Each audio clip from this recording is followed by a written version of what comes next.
Yo traigo un mensaje que lo habíamos comentado en el grupo de conexión, pero que se me hace muy interesante poderlo compartir con ustedes y se llama así,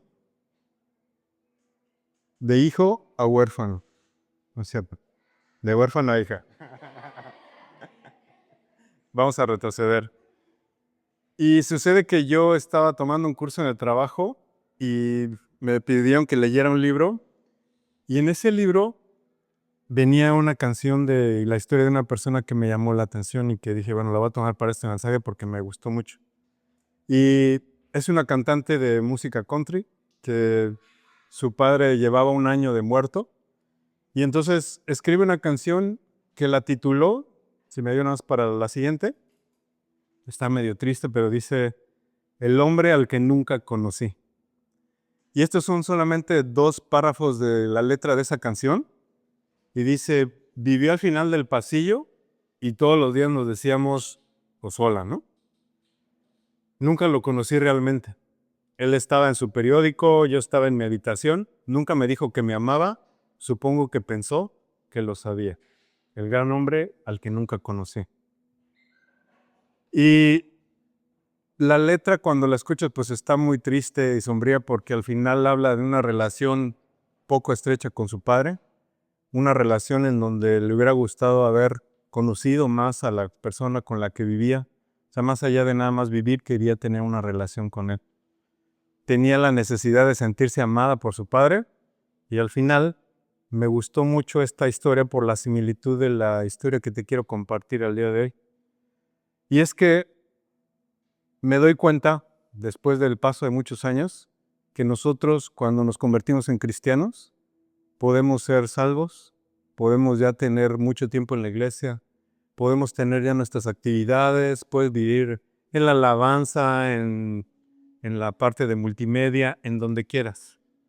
Y puedes hacer todas las actividades que quieras en la iglesia, pero posiblemente tú estés viviendo en una cuestión similar a la que está retratada en esta historia y que quiero que la veamos hoy a través de la Biblia, porque de alguna manera la misma Biblia habla de esa circunstancia y cómo Dios hizo que la pudiera librar el pueblo de Dios en el libro del Éxodo. Y en el libro del Éxodo, pues me imagino que todos conocen la historia. El pueblo de Dios es cautivo, está en Egipto. Ellos son los que construyen mucho de las edificaciones que hoy conocemos de Egipto. Era un pueblo que vivía como esclavo. Era un pueblo que se había acostumbrado a la manera en la que vivían, se había acostumbrado a la manera en que lo trataban, se había acostumbrado a todo. Pero al final Dios tenía una promesa con ellos y Él dijo que en algún momento los iba a sacar de esclavitud. Y Dios hace a través de muchos milagros y a través de su mano poderosa en Faraón, en donde ven las plagas, en donde los liberta y en donde van camino a la tierra prometida que les había prometido durante toda su vida. Es más, desde el padre Abraham, que les había prometido que iban a multiplicarse, que iban a tener una descendencia muy grande y que iban a tener su propia tierra, desde ahí venía esa promesa. No sé cuántos la conozcan, pero en realidad, una vez que los liberta y en el momento en el que salen de Egipto, Dios empieza a hacer una transformación en esas personas porque empieza a cambiarle su identidad. Imagínate el viaje, ¿no? Y lo voy a transmitir, sé que es muy tonto y sencillo, pero hace 4 años nosotros venimos para acá, para Mérida, y pues veníamos de un lugar también lejano, me imagino que no sé qué tan lejano como el de ellos, para caminar hacia la tierra prometida. No fueron 40 años, ¿no? No fueron viendo lagartijas y desierto y calor, pero sí fue una travesía en donde nosotros como familia, porque somos 5 en la familia, 3 de mis hijos, mi esposa y yo, y pues tuvimos que hacer el cambio de todo, ¿no? O sea, que decíamos, pues vamos a Mérida, yo creo que la gran mayoría de aquí somos de fuera, y pues llegas a Mérida y te imaginas pues todo, pero te encuentras con algo totalmente diferente. O sea, para empezar, pues ya sabes, el calor es diferente. Yo venía de Toluca y pues en Toluca todo era frío, ¿no? Y solamente había 2 estaciones, ¿no? La del frío y la del tren, ¿no? Y aquí llegas y la estación que siempre es, pues es el calorcito, ¿no? Y los animales y todo eso es para mí diferente y cuesta trabajo, ¿no? Pero por si fuera poco, llegas a un lugar en donde pues también hablan maya, pero también tienen maneras de decir las cosas diferente, pero también comen diferente, pero todo es diferente, ¿no? Y luego llegamos y no conocíamos a nadie, y llegamos y yo llego a un trabajo nuevo en donde tengo que abrir camino, en donde todo para mí es nuevo.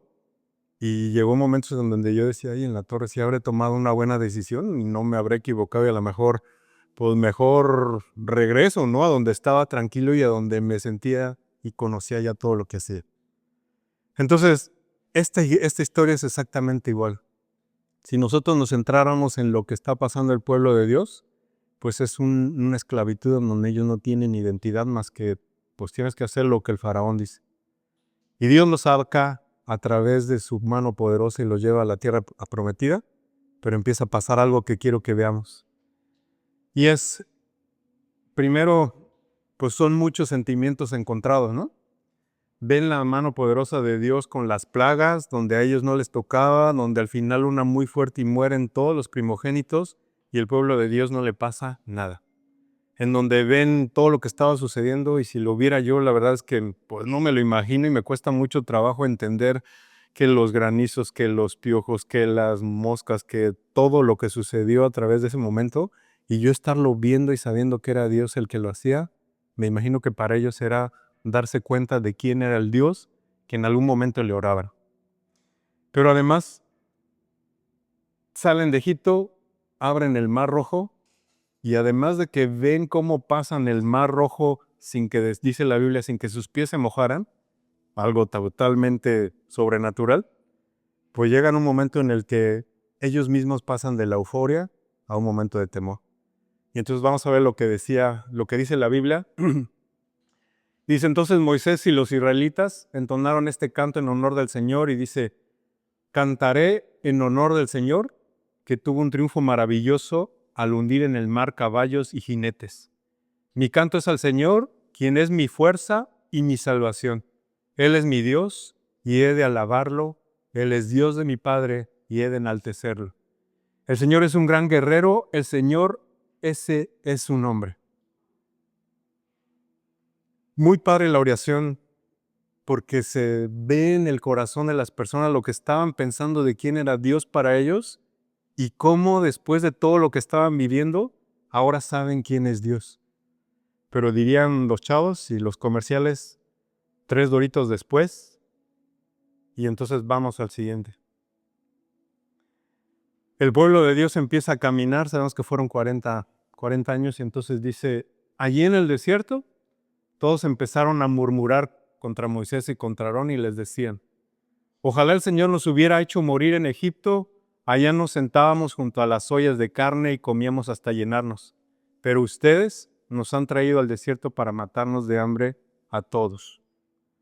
Entonces, pues vieron milagros, vieron la mano poderosa de Dios sacándolos y llegó un momento en el trayecto, que sabemos lo estoy pasando de un momento para otro, pero pasaron muchos años, y el pueblo de Dios empieza a murmurar porque empiezan a añorar lo que antes tenía.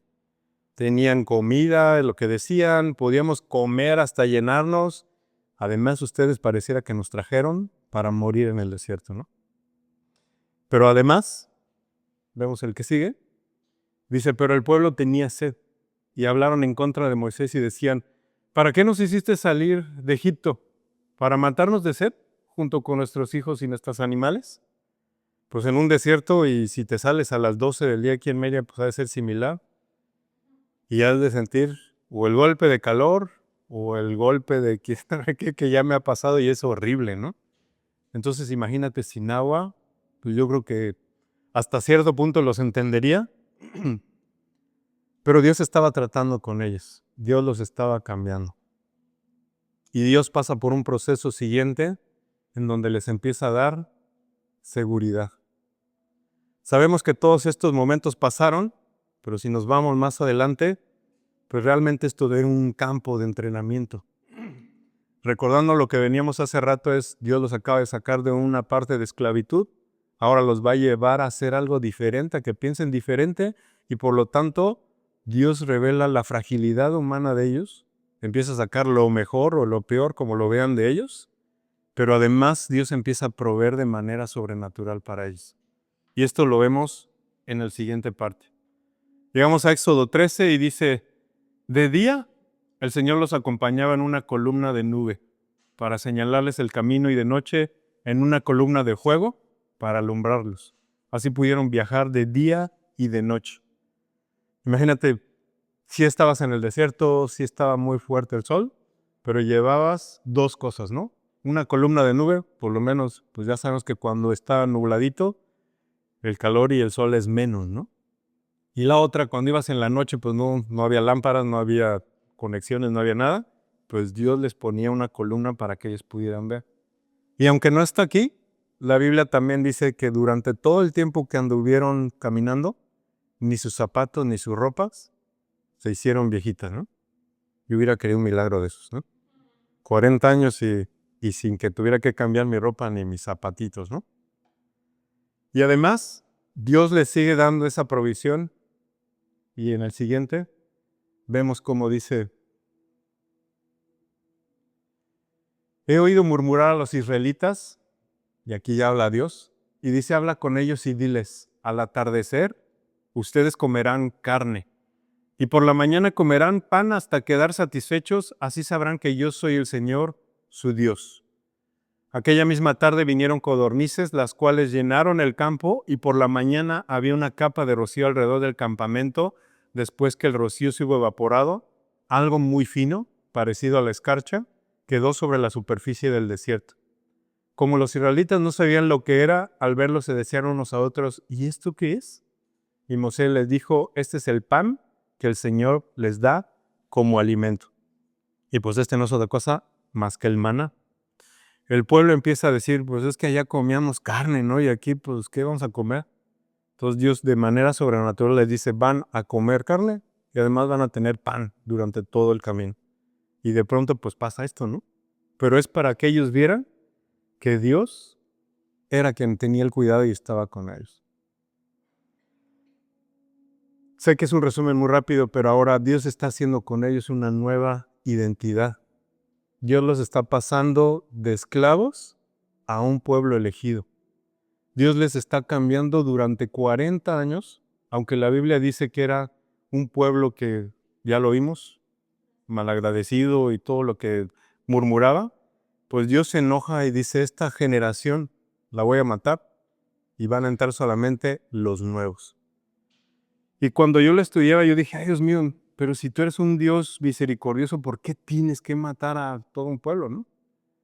Pero yo con lo que me quedo de lo que estudié es más bien que Dios tenía que hacer morir esa manera en la que ellos pensaban, hacer morir, y la Biblia misma lo dice, que hay que despojarnos de ese viejo hombre para cuando entremos a una vida nueva.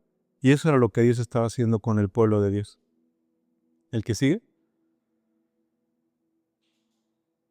Dice, yo estaré esperándolos ahí en el monte Horeb sobre la roca. Cuando golpees la roca, saldrá agua de ella para que beba la gente. Está proveyendo inclusive de manera sobrenatural el agua para ellos. Y ahora sí, el que sigue. Los está cambiando de esclavos a pueblo elegido. Y vamos a ver qué es lo que dice Dios. Dice, así dirás a la casa de Jacob y anunciarás a los hijos de Israel. Dice, vosotros visteis lo que hice a los egipcios y cómo os tomé sobre las alas de águilas y os he traído a mí. Ahora pues, si diereis oído a mi voz y guardareis mi pacto, vosotros seréis mi especial tesoro sobre todos los pueblos, porque mía es toda la tierra y vosotros me seréis un reino de sacerdotes y gente santa. Entonces, sabemos que Dios en un momento van al monte Horeb, les da los mandamientos, pero además de los mandamientos les empieza a decir esto que a mí me pareció y me conmovió, porque dices, Dios mismo les está hablando, el creador del cielo y de la tierra, les está diciendo, ustedes van a ser mi tesoro especial sobre todos los pueblos. Por eso es que los judíos sienten que son como los favoritos de Dios, ¿no? Porque Él mismo se los dijo. Y además dice, vosotros me seréis, ya proclama lo que ellos iban a hacer y ahora ya no son esclavos, ahora ustedes van a ser un reino de sacerdotes y un pueblo santo, apartado para mí, hecho nada más para lo que yo les voy a decir. Y además, uno más, Dice, y háganme un santuario para que yo habite entre ellos. Van a ser una nación santa, voy a estar con ustedes. Qué promesa tan padre de que Dios te diga lo que vas a hacer, pero además voy a estar contigo en todo lo que tú hagas. Y a lo largo de todo lo que es el Éxodo, que al final significa salida, Dios va forjando gentes y personas diferentes. Ahora les empieza a decir quiénes son para Dios y quiénes ya no son de todo lo que traían de Egipto. Y saben, esta historia a mí me llegó mucho y no sé cuántos les ha tocado compartir, pero muchas veces cuando tú compartes una historia, la compartes porque primero te tocó a ti. Y pues sucede que a mí me gusta esta historia y toca partes de mi vida, porque al final me doy cuenta que tiene que ver mucho con lo que yo viví en muchos periodos de mi vida. Cuando yo era niño, yo vivía en una, pues no sé si llamarle vecindad, porque al final era un terreno muy grande en donde cada uno de mis tíos y mis abuelos tenían casa, que yo imagino que sí era vecindad. Y aunque vivíamos todos en familia, cada uno tenía su casa. O sea, cada quien tenía su carro, cada quien tenía sus cosas. Y era muy padre porque nos reuníamos en fin de año y era como una U el terreno. Y en el centro había un lugar donde nos reuníamos para hacer las fiestas. Pero, pues como todo matrimonio que quiere su independencia, mi mamá quería independencia y pues nos salimos de ahí porque me imagino que no era muy padre vivir con todos sus cuñados, cuñadas y con su suegro, ¿no? Entonces, mi papá compra un terreno, empezamos a construir una casa, pero pues era una casa que se imaginan, aquí ya sé que le decimos monte, pero allá son milpas. Y entonces era un terreno con una casa en medio de todo lo que alrededor había eran puras milpas, ¿no? Y en ese entonces yo estaba en la primaria, y en la primaria pues todo cambió, ¿no? De un día para otro. O sea, mi papá empieza a construir, pues de fin de semana íbamos, vivíamos la construcción y todo, y pues muy padre, ¿no? De niño. Pero de pronto cuando nos tenemos que cambiar, pues nos dan la noticia de que llegamos a la casa y la casa no tiene puertas, la casa no tiene ventanas, la casa no tiene baño, la casa no tiene agua. Entonces, así como lo relaciono mucho con el pueblo de Israel y yo digo, ay Dios mío, o sea, eso en realidad en mí creó un conflicto muy fuerte, ¿no? Porque después de haber tenido todo y donde vivía antes yo eran 5 minutos y ya estaba en la escuela. Y cuando pasé a la secundaria, en ese entonces estaba en la primaria, cuando pasaba a la secundaria estaba a otros 10 minutos, todo cerca. Todo muy bonito, vialidades, transporte, todo, ¿no? Y cuando nos cambiamos de casa, pues todo cambia, ¿no? A tal grado de que luego no teníamos dinero, no teníamos dinero para la comida.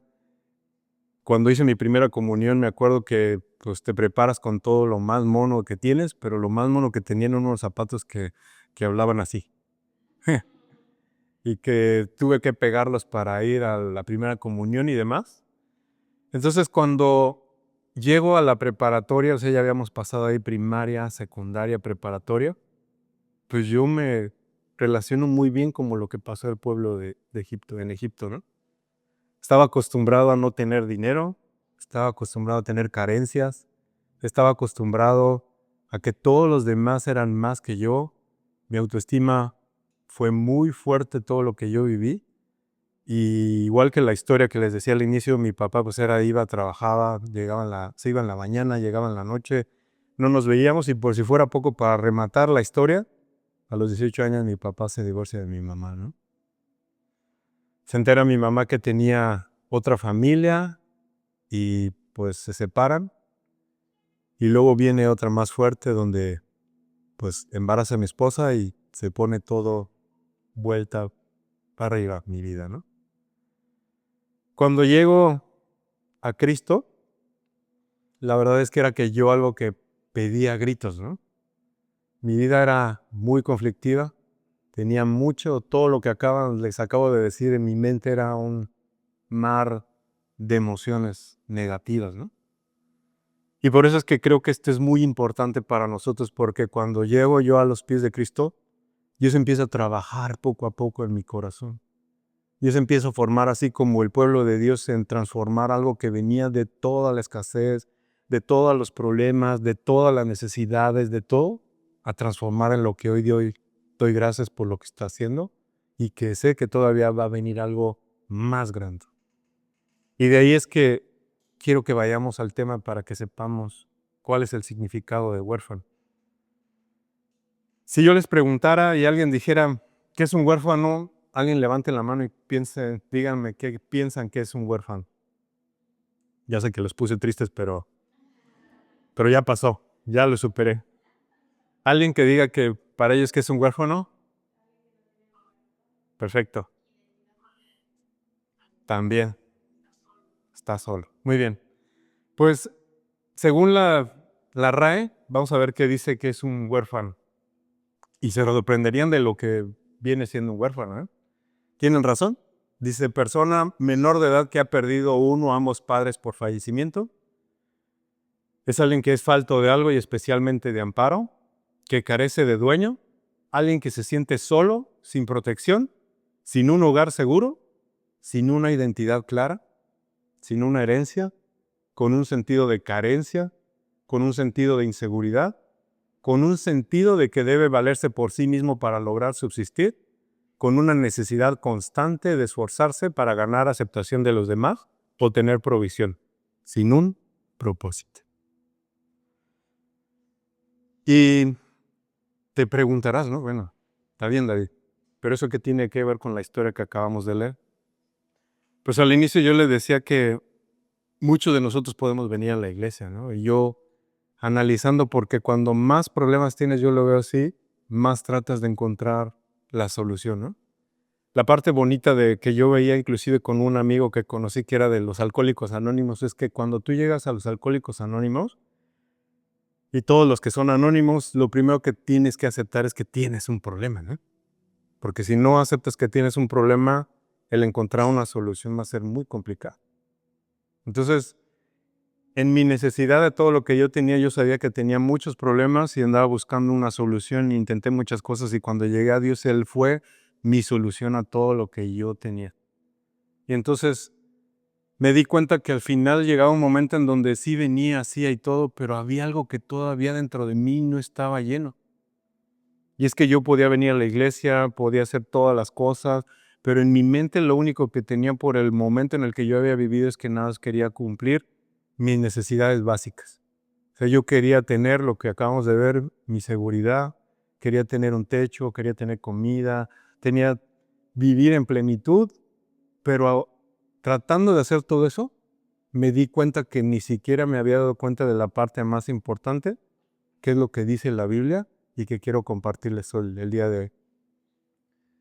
Y Romanos 8:15 dice, pues no recibisteis un espíritu de esclavitud para volver otra vez al temor, sino que recibiste un espíritu de adopción como hijos, por el cual clamamos, Abba, Padre. Y en este versículo está hermoso porque él al final te dice, como al pueblo de Dios, yo te saco de la esclavitud, de todo lo que tú venías cargando, de todo lo que tú eras en tu vida, de todo lo que traías en tu mente, de todo lo que pasaste, de todo lo que sufriste y ahora ya no eres esa persona, que estás olvidado, que no tienes quien te cuide, que no tienes provisión, que no tienes futuro, que no tienes propósito, ya no eres eso. Ahora eres alguien que fue adoptado y adoptado como hijo, pero hijo de Dios. Y si no entendemos la magnitud de esto, nuestra vida puede ser algo que ahorita vamos a ver, que se vuelve complejo. Porque puedes venir, te digo, alabar, ir, terminar, te vas. Y cuando estás allá afuera, puedes seguir viviendo tu vida con una escasez y una necesidad de algo diferente. Y cuando escuchas este de Abba Padre, esta es una frase que para los judíos es algo muy íntimo, muy cariñoso, ¿no? En el grupo de conexión les decía, ahorita no está mi hijo, así que lo puedo boicotear. Y con él siempre desde niño era papi, papi, oye papi, voy para acá, oye papi, voy a la fiesta, oye papi, ayúdame, oye, llévame, ¿no? Pero lo chistoso es que cuando él crece, es muy chistoso porque luego yo paso por él al trabajo y va con una compañera, ¿no? Y entonces él se sube al carro y en lugar de dice papi, me dice, hola, pa. Entonces, pero cuando estamos solos es de papi, ¿no? Porque él sabe esa relación que tenemos entre familia y además él sabe que en la casa, por ejemplo, yo no veo que mis hijos digan, oye, papá, ¿puedo agarrar esto? Oye, papá, no, o sea, ellos llegan, agarran, abren, toman, hacen, deshacen. Sí hay reglas, pero ellos saben que no se tienen que preocupar por si va a haber comida, por si va a haber gasolina, por todo lo demás, ¿no? Y eso es un niño. Decía en el grupo de conexión, pues yo no veo niño que esté preocupado y decir, estoy preocupado. ¿Por qué? Porque no sé si voy a comer mañana. Porque yo, por ejemplo, mucho a Emi, ¿no? O sea, me gusta ver cómo reaccionan los niños porque de ellos aprendemos y yo no veo ni preocupado al Emi porque se va a ensuciar, ni porque no va a comer, ni porque lo que va a vestir. O sea, yo no lo veo preocupado de nada, ¿no? Y eso es lo que está retratando aquí. Ahora imagínate, dices, bueno, pues soy hijo de Dios, está bien, te lo pongo de manera natural. Si el gobernador de donde quieras, el más poderoso, te dijera, ¿sabes qué? Hoy te voy a hacer, vas a ser mi hijo. Y dices, ahora yo soy autoridad, ahora yo tengo dinero, ahora yo tengo esto o lo otro. Pues si eso crees que es algo grande, ahora imagínate el que te está diciendo esto es el que creó los cielos, la tierra, tu cuerpo, tu mente, donde estás sentado, lo que traes, lo que ves, lo que no ves, tus cuerpos, tu pulmón, tu todo, ¿no? Para que entiendas la magnitud de lo que Dios nos quiere decir. Pero ahora vamos de la otra parte, ¿no? Del otro lado, un huérfano es un niño que se pregunta de todos los días si va a comer, ¿no? A él, como todo huérfano, pues le toca ver, pues, cómo le voy a hacer para comer hoy, cómo le voy a hacer para cuidarme hoy, me tengo que proteger yo solo. Y pues muchas veces nos damos cuenta que nosotros, o por lo menos yo me di cuenta, que esa era la manera en la que yo pensaba. Y entonces ahora sigue en el siguiente punto que es, evalúa. Evalúas en lo que tú haces, en lo que tú, sé que muchos van a decir, no, yo soy hijo de Dios, lo tengo bien claro. Yo también lo tenía igual, pensaba que era lo mismo. Pero en esta mentalidad de huérfano, quiero que escuches unas cosas a las que yo llegué como reflexión y es, la mentalidad de huérfano es, nos esforzamos incansablemente por ganarnos el amor de Dios. El amor de Dios e inclusive el amor de las personas. En merecer sus bendiciones, en demostrar nuestro valor a través de lo que hacemos. Esa es una mentalidad de huérfano. Vivimos con miedo al rechazo, a no ser suficientemente buenos, a ser abandonados. Sientes que Dios es ese policía que está escondido, así como los que ven en las películas y en las caricaturas, que tú pasas, ¡pum!, ¿no? Y de pronto, sientes que ese es Dios, que nada más está esperando a que tú hagas algo, ¿no? Para ponerte un castigo. Además, no podemos sentir o tienes esa necesidad interna de desprotección o de desamparo, porque no me va a alcanzar, porque no voy a poder. Puse otros dos que aquí no están, pero vives con miedo a la escasez, ¿no? ¿Se acuerdan del maná? Pues acuérdense que también Dios les decía, un día van a recoger para lo que van a comer en ese día, y si recogen de más, se va a pudrir, ¿no? Entonces Dios les estaba enseñando que tenían que depender de Él, pero el pueblo de Dios, como todo el mundo dice, le entró por aquí y le salió por acá, ¿no? Entonces dijo, no, pues qué tal si mañana ya no hay, ¿no? Pues mejor agarro dos. Y Dios se los demostraba en que agarraban de más y lo que agarraban de más se les pudría. Entonces, muchas veces nosotros así es como vivimos. Además vives con un sentimiento de que no lo merezco, ¿no? Pues es que me están dando y ofreciendo esto, o puedo optar algo mejor en mi vida, pero creo que, pues no, creo que no lo merezco. Creo que, pues yo no soy aquel que están buscando, ¿no? No tengo la capacidad, no tengo el conocimiento, no voy a poder. Eso es un sentimiento de orfandad. ¿El que sigue? Sentimientos como, ¿por qué a él sí le das esto, no? O sea, ¿por qué a él sí le das pone en tu cabeza lo que tú consideres, pero pues a mí no, ¿no? ¿Por qué él sí es de esta manera y por qué pues yo no? ¿Por qué él sí puede hacer esto y por qué yo no? Sentimientos de que debes defenderte solo, o sea, te buscan pleito, tienes un problema y lo primero que haces es, tienes que defenderte por ti solo. Tienes que valerte por ti porque si no, no hay nadie que te provea para tus necesidades, no tienes alguien que te ayude. Tienes sentimientos de despropósito en la vida, ¿no? Yo creo que a todos nos ha pasado y tantas cosas que estamos pasando y, Dios mío, ya no sé ni por qué estoy aquí, ¿no? No sé por qué estoy pasando esto, pero diría mi hija la más chiquita, Diosito, ya ven por nosotros, ¿no? Entonces muchas veces eso lo pensamos. Y además sientes también que debes ser ese policía que amonesta a todo el mundo en lo que están haciendo mal, porque pues Dios a lo mejor ni por aquí se da cuenta y pues yo tengo que ser el que tiene que ayudarlo, ¿no? Y pues en realidad, si te fijas, no sé cuántos hayan entrado dentro de esta parte, pero a eso es a lo que yo consideré que era con lo que estaba batallando. Pero pues te tengo una muy buena noticia, ¿no? O sea, no nada más venimos a, a que Dios nos salve, sino a mostrarnos algo que Dios tiene para nosotros, para que nos quitemos todo ese sentimiento de nosotros. Y hay una obra muy importante de Dios está haciendo con nosotros, que es su obra redentora. Y esa es nuestra realidad en Cristo. O sea, ¿quién eres tú en Cristo Jesús? Y no lo voy a decir yo, te lo va a decir el mismo Dios. Y vamos al punto número 1 y dice, somos hijos adoptados en la familia de Dios, ya lo oímos. Y por si nos quedaba duda, aquí hay otro versículo que dice, ¿más a cuántos lo recibieron? ¿Cuántos recibieron aquí a Cristo? Todos, ¿no? Pues en el momento en el que tú recibiste a Cristo en tu vida, dice, a los que creen en su nombre, que también somos todos, les dio el derecho de ser hijos de Dios. Ya no estás solo, ya no te vales por ti mismo. Ya no es alguien que no te va a ayudar, que tienes que ver cómo te vas a cuidar. Dios mío, voy a terminar mi carrera, no es que no sé si la voy a terminar, no sé si voy a poder conseguir trabajo, no sé si voy a poder tener una casa, no sé si voy a poder suplir mis necesidades. Te lo digo así, tal cual, para que te dé un poco de tranquilidad.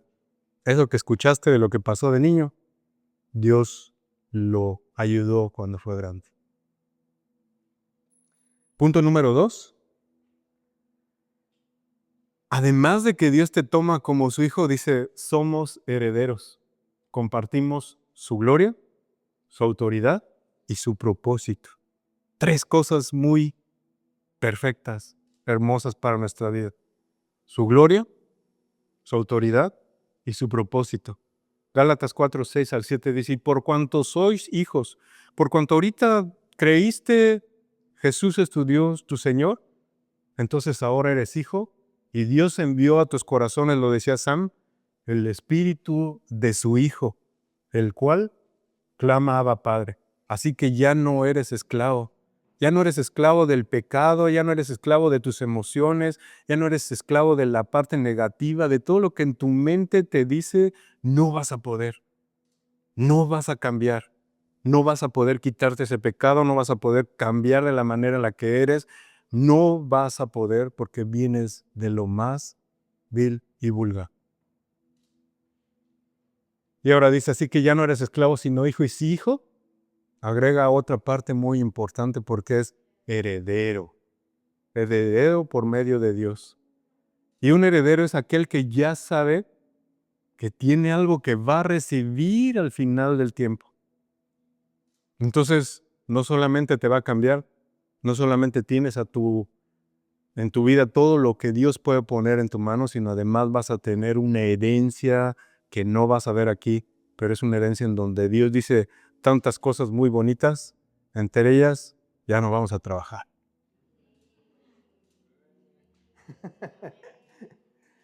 Y el punto número 3 es, poseemos un propósito y un destino divinos. Ya no vagamos sin rumbo en este mundo. Preguntas que te haces, bueno, ¿de dónde vienes? ¿Para qué estás aquí? ¿A dónde vas?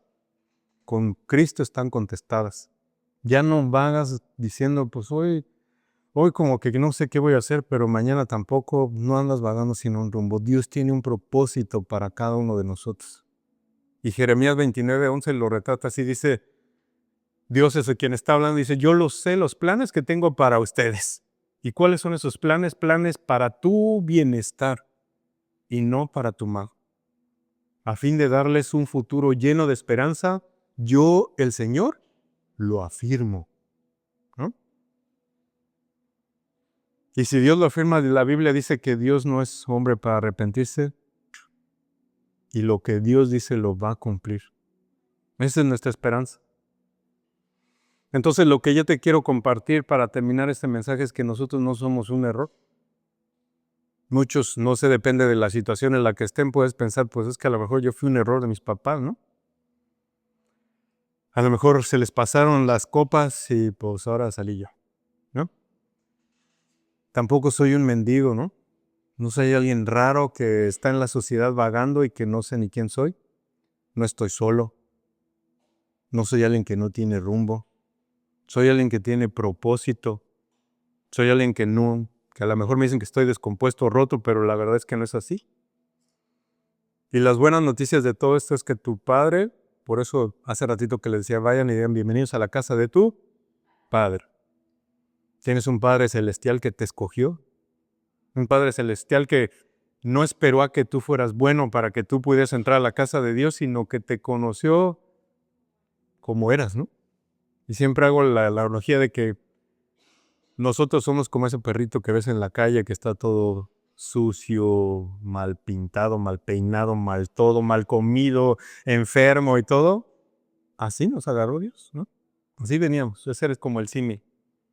No tuvo que esperar a decir, ay, híjole, está bien jodidito, mejor lo voy a limpiar y ya después, cuando ya esté bien, ya va a ser mi hijo, ¿no? Dios ya te conoce. Dios te conoció desde antes que tú siquiera nacieras. Y desde ese momento ya cada uno de nosotros estábamos seleccionados. Y por lo tanto tú tienes una herencia nueva y una identidad en Cristo. Ya no es el Millán, el Jiménez, González, todos los que tú quieras. Ahora eres hijo de Dios. Pero ahora, parte importante para terminarlo. Está bien, David, ya te entendí, pero pues cómo lo vivo, ¿no?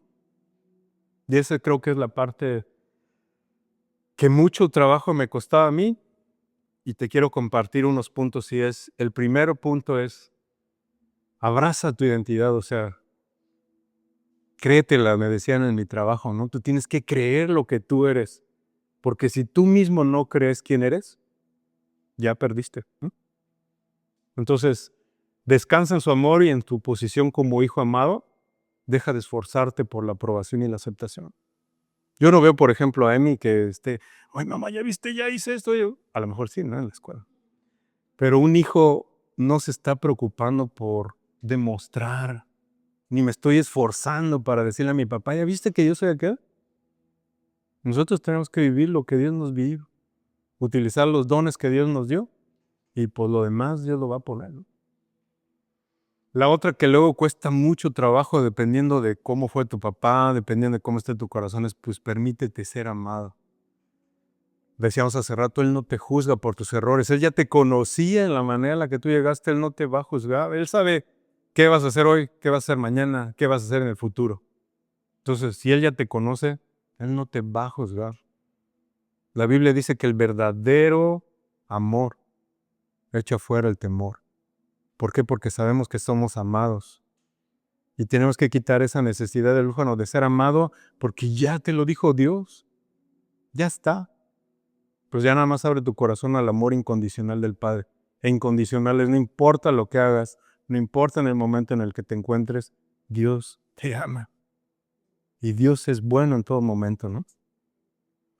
Y por último, los 2 puntos finales es, vive tu propósito. Atrévete a vivir la vida para que la que fuiste creando, sabiendo que el Padre está contigo y te respalda en cada paso. Escuchaba un podcast en donde las personas que estaban debatiendo decían, una vida sin propósito es una vida que no vale la pena vivir, porque si tú en tu vida no tienes definido cuál es tu propósito, difícilmente vas a tomar un riesgo, ¿no? Difícilmente vas a hacer cosas. O sea, cuando alguien ya tiene definido cuál es su propósito en la vida, él va avanzando y va y va. Si yo ya sé que Dios está conmigo, si yo ya sé que Dios tiene cosas buenas para mi vida, si yo ya sé que Él me provee, Él me verá, Él me bendecirá, Él está en todo lo que yo haga, pues yo sigo avanzando. Y algo que me gusta mucho compartir es, en mi vida yo estoy avanzando a ver hasta dónde Dios me permite llegar. Delante de mí, aquí como cuando vine a Mérida, había muchas cosas que el trabajo era nuevo, nunca lo había hecho. Muchas cosas, muchas responsabilidades, y aunque fue cosa de 4 años muy difícil, pues yo orando decía, tú estás conmigo. Tú dijiste que me ibas a ayudar y en eso creo. Tú dijiste que me ibas a abrir caminos y también lo creo. Y hoy a 4 años de estar en ese trabajo, les puedo decir que eso es verdad. O sea, ver cómo Dios resuelve problemas cuando yo no tengo la solución. Ver cómo Dios mueve personas cuando yo ni siquiera pasaba por mi mente que podía cambiar a alguien. Circunstancias, cosas, ascensos que nunca pensé que pudiera tener, relaciones que nunca pensé que pudiera llegar a ser. Pero esas son las que tú puedes vivir. Porque al saber que tú tienes un propósito y más allá que digan, todo el mundo te dice, no, es que tú tienes un propósito en la vida. Te lo voy a poner bien sencillo. Es todo lo que acabamos de ver. Tú tienes que creer que Dios ya te salvó. Tienes que creer que eres hijo. Que todas las cosas que tú vayas a hacer como las hayas decidido, Dios las va a bendecir. Y si hay algo que no tienes que hacer, créeme, ni te preocupes. Dios te va a ir cerrando los caminos que no tienes que tomar. Dios te va a poner las personas que van a estar a tu lado, las personas que te van a ayudar, las personas que te van en algún momento a no hacer tan sencilla la vida, pero aún esas cosas te van a ayudar. Entonces esa es la vida que uno tiene que vivir, una vida con un propósito. Y la otra, pues recibe tu herencia, recibe tus bendiciones, la paz, la alegría, la autoridad que ya tenemos en Cristo. Todo lo que nos aflige en la mente, todo lo que sucede a nuestro alrededor, Dios nos dio un poder tan grande a través de la oración, en donde vemos cómo el Dios tan misericordioso cambia todas las circunstancias a nuestro favor. No en el momento que queremos, que bueno, que si no sería un caos, pero en el momento en cuando lo necesitas. Y quítate ese sentimiento de escasez. No es que tengo que guardar porque mañana no.